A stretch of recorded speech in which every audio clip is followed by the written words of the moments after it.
Only on Fox, it's a story of modern-day slavery. People are being exploited either sexually or for forced labor. So what was it like being a victim of it? Fox 29's Stephanie Esposito has a Pennsylvania woman's story some 30 years later. Stephanie. Yeah, it's really amazing stuff. You were right. Human trafficking is modern-day slavery, and it's happening right here in our own backyards. Now, there are lots of misconceptions about it, too. In many cases, the victims end up getting treated like criminals.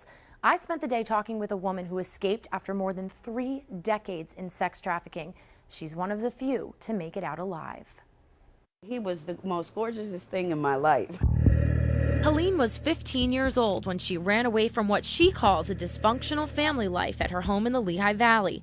Within a few days, she met a man who changed her life. Somebody came along and wants me and loves me for me. But the man whom she believed was her true love ended up being nothing more than a pimp. He said, I have a good way that we can make money. My mind being trained at such a young age, I didn't really realize until just years ago that I was in bondage, that I was being controlled. Helene was used dozens of times a day at about $50 per encounter. She quickly became trapped in a world where her self-esteem was non-existent and an escape seemed impossible. You have to make a quota, and if you don't, you get beat. He beat me with a coat hanger. He twisted coat hangers up and made me sit in salt water. The pimp introduced her to drugs, she says, so that she could be more easily manipulated. He kept me inclined with the heroin and kept feeding my habit. Forced to meet quotas, Helene worked rain or shine, even when she was pregnant with her 4 children. All the while, the pimp threatening that if she didn't do what he said, he'd kill her or her family. After 55 prostitution arrests in the Lehigh Valley, the pimp didn't want to get caught and decided to move. I really didn't see anything. All I seen was hotel rooms. I wasn't allowed to go out. You don't stay in one area when you're a prostitute, because once you get busted so many times, then they know that you're working for a pimp. They tend to try to get the pimp. Helene says she suffered abuse at the hands of countless Johns across the country. This trick picked me up, and he had an army pin, and his door handle was on the side of the door, was broke off. I couldn't get out. He stabbed me up with the army pins. I wound up kicking the window out in order to get out of the car. It was a very dangerous life.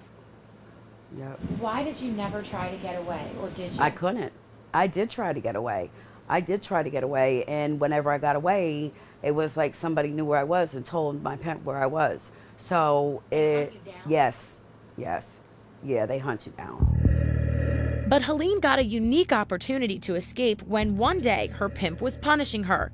He tied her to a bed for 3 days. She managed to call for help. After a violent confrontation with police, the pimp was sent to prison for slavery. But it was no simple way out for Helene. She also went to prison for prostitution. It sunk into my brain that you don't have to be hit. You don't have to be beat. You don't have to be bound in bondage like that. It was in jail that Helene became free. A Christian ministry came into prison and told her that she could have a new beginning. Now she wants her story to inspire others. There is a way out. I'm living an example. Now, Helene has been free from trafficking and drugs for 7 years now. She says it's a miracle, not just that she's alive, but she's also not contracted any diseases. Now, Helene works with an organization called VAST in the Lehigh Valley, and it's helping to push for legislation to give trafficking victims a way out. We'll take a look at their efforts tonight at 6.